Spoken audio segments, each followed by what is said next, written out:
continuación, Enrique González Cravioto hablará sobre origen y evolución de los museos arqueológicos de Tetuán y de Tánger.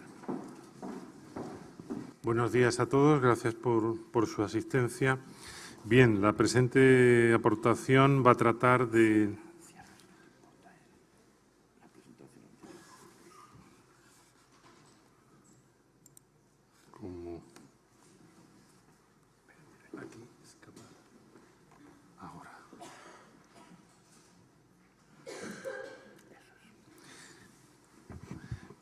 Va a tratar, decía, la presente aportación sobre el origen y evolución de los museos arqueológicos de Tetuán y de Tánger. Bien, ambos museos tuvieron unos principios, unos orígenes relativamente similares, aunque tuvieron una evolución bien diferente con el tiempo. Hay que tener en cuenta que influyeron notablemente en ello las vicisitudes políticas con respecto al antiguo protectorado hispano-francés en Marruecos. Tetuán era la capital del protectorado español, mientras la ciudad de Tánger estaba bajo las manos de una administración internacional, siempre muy dominada, siempre muy controlada por la República Francesa, pero que tuvo también enormes vicisitudes a lo largo del tiempo.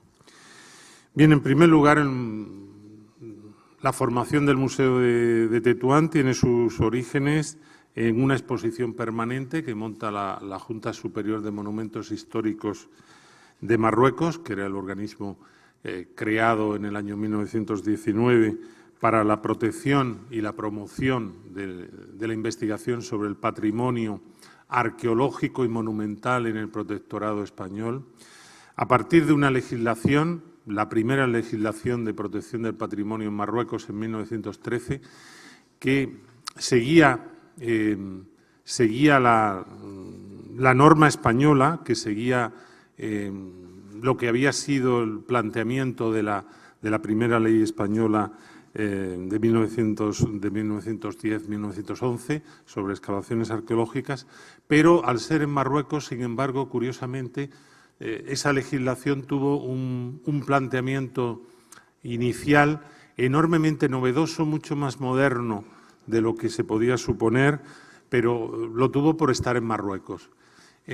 Tenía una visión integral del patrimonio. La arqueología la introducía dentro del patrimonio y, por lo tanto, la arqueología, lo que hoy conocemos como arqueología árabe islámica, no era bellas artes, que era lo que en ese momento se consideraba en España. Por lo tanto, la integraba. Bien, eso que efectivamente fue así, y fue así en los orígenes iniciales del Museo de Tetuán, luego no continuó siéndolo, diré cómo fue en los orígenes. En esa exposición permanente que monta la Junta Superior de Monumentos Históricos y Artísticos de Marruecos, tiene ya hechas las excavaciones de Tamuda, de las que antes ha hablado Elena González, pero todavía le faltan muchos objetos, todavía le faltan muchas piezas de la antigüedad.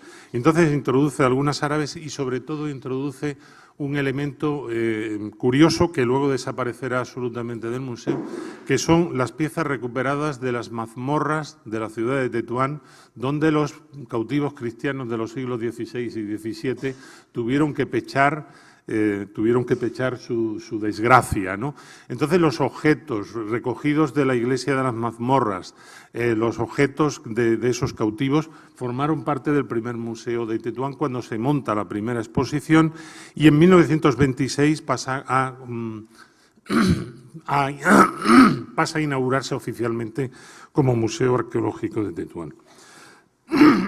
Bien. Este primer museo de Tetuán, en 1928, recibe los fondos ya recrecidos de las excavaciones de la ciudad de Lixus y, lógicamente, ya se hace la presentación museográfica, ya se hace enormemente arcaica. En 1931 se vuelve a inaugurar el Museo de Tetuán. Siempre en la prensa aparece como inauguración del Museo Arqueológico de Tetuán. Siempre el nuevo régimen político, como luego lo hará el franquismo con más éxito, porque en todos los lados está puesto que el Museo Arqueológico de Tetuán se inauguró en 1940, no. Se inauguró el edificio del Museo de Tetuán, que es el que tiene ahora mismo, pero el Museo de Tetuán es de 1926. Bien, la República inaugura de nuevo el Museo de Tetuán, pero ya con nuevos materiales, y entonces todos los materiales de la época árabe islámica, de las mazmorras y demás, desaparecen, pasan a los fondos, y ya de ellos prácticamente no se va a volver a saber, ¿no? Están ahí ya los materiales más ricos de la ciudad romana de Lixus, y ello justificaba el cambio. Esa segunda fase del Museo de Tetuán, bajo la Segunda República, se va a desarrollar. El director va a ser el mismo que el anterior, César Luis Montalbán, también nombrado anteriormente, pero con un problema que va a ser bastante corriente en ocasiones, ¿no? Y que lo va a ser en el Museo de Tetuán, en el sentido de que Montalbán no residía en Tetuán, Montalbán residía en Larache. Y en aquella época era una distancia considerable la que había entre una ciudad y la otra. Hoy se hace sin demasiados problemas, ¿no?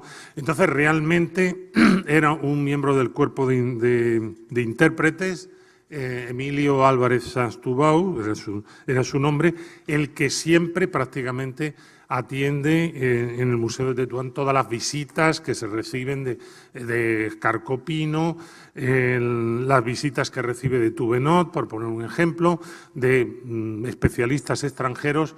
Nunca mencionan a Montalbán, que los atiende en el Museo de Tetuán, era su director, porque él no estaba allí presente. Después de la Guerra Civil Española, depurado Montalbán por ser, sin duda, malillo desde el punto de vista político para el nuevo régimen triunfante, se nombra nuevo director del museo a Pelayo Quintero Atauri, una persona de 72 años, que viene del Museo de Cádiz, ya jubilado, que viene con muchos impulsos, pero en el año 39 tiene muchos impulsos, en el 40 sigue teniéndolos, en el 41 empieza a flojear de impulsos, en el 42 sucesivamente, naturalmente, una persona de esa edad y más en aquella época, ¿no? Como es natural.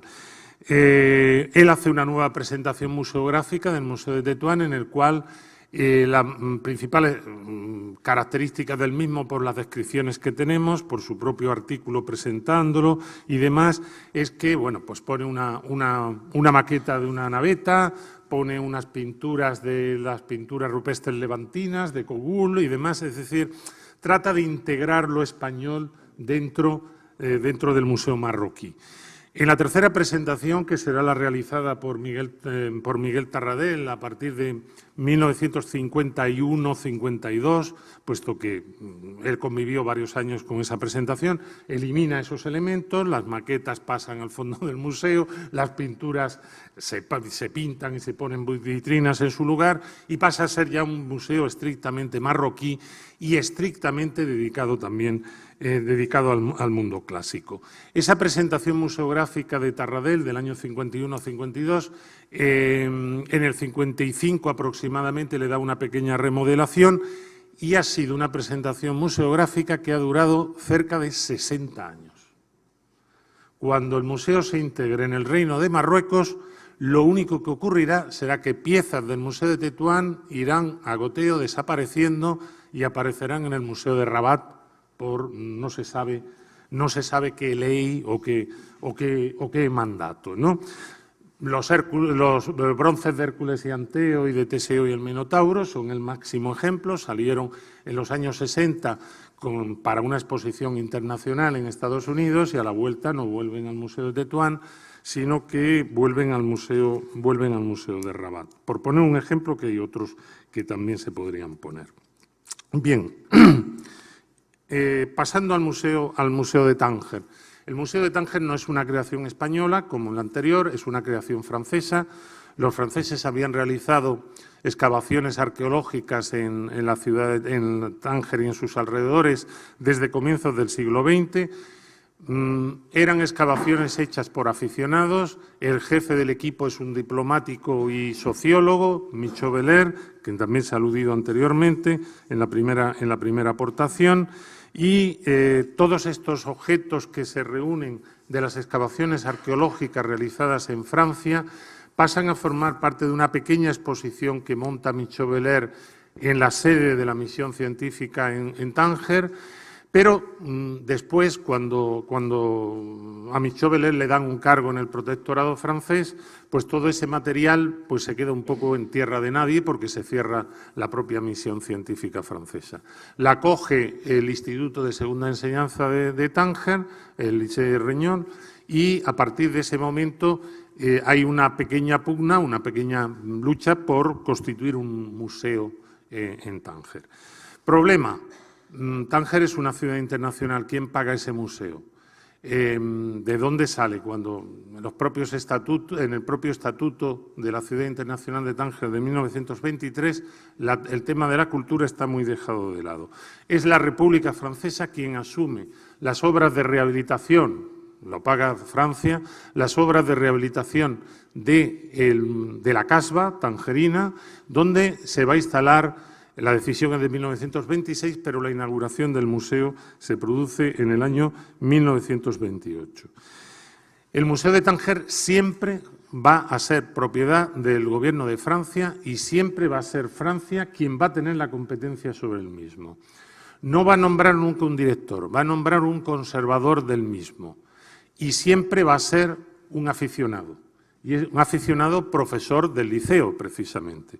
El primero de ellos, Julien Moll, hasta la Segunda Guerra Mundial, totalmente desconocedor, profesor de dibujo, totalmente desconocedor de la arqueología, pero va a mantener muy buena voluntad a lo largo del tiempo, se va a ir aficionando a ella, va a ir recorriendo el territorio tangerino. Cuando le decían que había un descubrimiento, pues tratando de recuperar al estilo de la época, ¿no?, los objetos posibles para guardarlos en el museo. El 3%, el 4 o el 5% de lo que aparecía, todo lo demás, pues naturalmente, al mercado o a manos de coleccionistas. Y es quien atiende, pues lo mismo, a los investigadores que pasan por Francia durante todo ese tiempo. Sí hace alguna campaña de mantenimiento, de salvación de algunos de los objetos importantes. Hay una estatua monumental que sin duda apareció en unas obras, sin duda en la zona del Foro Romano. La estatua pasó a manos privadas, pero él se preocupó de que se estudiara, de que se fotografiara, de que estuviera custodiada, de que no saliera de Tánger, de que no se vendiera, de que no saliera de Tánger, y efectivamente hasta 1956 esa estatua no salió del territorio tangerino. Es conocida por fotos. Curiosamente, es uno de los emblemas del Museo de la Casbah de Tánger y no ha estado nunca en el Museo de la Casbah de Tánger. Es simplemente la foto ampliada de la estatua de la mujer ilustre de la época romana. Después de la Segunda Guerra Mundial, de 1945, va a pasar a ser conservador del Museo Tangerino. Otro personaje, Robert Jeroffy, también totalmente lego en arqueología. Va a tener menos interés en arqueología, pero es una persona, digamos, que tiene una mayor proyección que el conservador anterior. Y tiene una mayor proyección porque forma parte de ese mítico Tánger internacional, del Tánger de Paul Bowles y toda esta gente, en la medida en que él era profesor del liceo, pero su verdadera profesión personal, la que desarrollaba y de la que ganaba más dinero, era de arquitecto. Él, como arquitecto, restauró muchas de las casas de la gente rica y de toda esta gente del Tánger internacional de aquella época. Y también hay otra característica de este personaje que quien haya pasado por Tánger o conozca Tánger le va a llamar la atención. Su mujer era la propietaria, por lo tanto él también, de la famosa librería de Colón de Tánger, y estuvieron al cargo de la misma durante casi 30 años. Fue un personaje del mundo tangerino, digamos, más en la órbita internacional. Pero de arqueología básicamente Lego, ¿no? Era el español exiliado allí, César Luis Montalbán, a quien le dieron la organización, la Administración Internacional le dio la responsabilidad de la arqueología, quien fue montando una pequeña colección arqueológica con los objetos que recuperaba, también en las obras urbanas y demás, y con los recuperados en sus excavaciones arqueológicas. Pero esta colección nunca, hasta después de la independencia de Marruecos, nunca formó parte realmente del Museo de la Casba. Fue siempre una colección absolutamente independiente. De tal forma que, básicamente, la colección independiente que tenía Montalbán desde el punto de vista arqueológico era más interesante que la colección verdadera que tenía el museo tangerino. ¿Cuándo se produce el cambio? ¿Cuándo se produce la integración? Pues cuando viene la independencia de Marruecos. Y concretamente en 1958, cuando se nombra director de la misma a Michel Ponsé, que es el encargado de fusionar las dos colecciones, la del museo y la colección que había hecho César Luis Montalbán, fusionarlas en uno. Y con respecto, ya para terminar, con respecto a la documentación, señalar que en el Museo de Tetuán, desordenado por el paso de los años y demás, pero se conserva la documentación escrita. Se conserva la documentación escrita fundamentalmente de la época de Pelayo Quintero, se conserva parte de la documentación de Miguel Tarradell, porque Miguel Tarradell no tenía presencia diaria en el museo, era Cecilio Jiménez Bernal. Miguel Tarradell tenía otro despacho en la Inspección de Excavaciones Arqueológicas, en la Delegación de Cultura del Protectorado, y de allí era donde mandaba la correspondencia. Por lo tanto, esa documentación está en Alcalá de Henares, no está en el museo de Tetuán, pero sin embargo en el Museo de Tánger, de lo anterior a Ponsig, no hay ni un solo papel.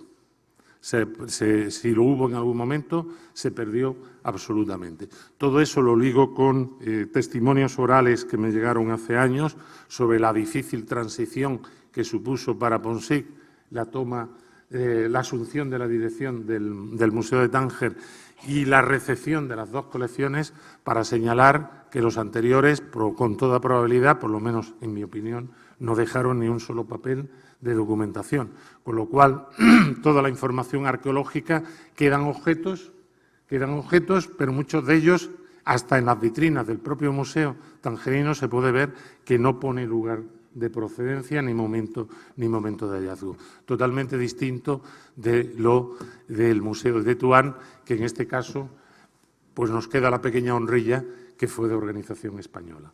Nada más y muchas gracias.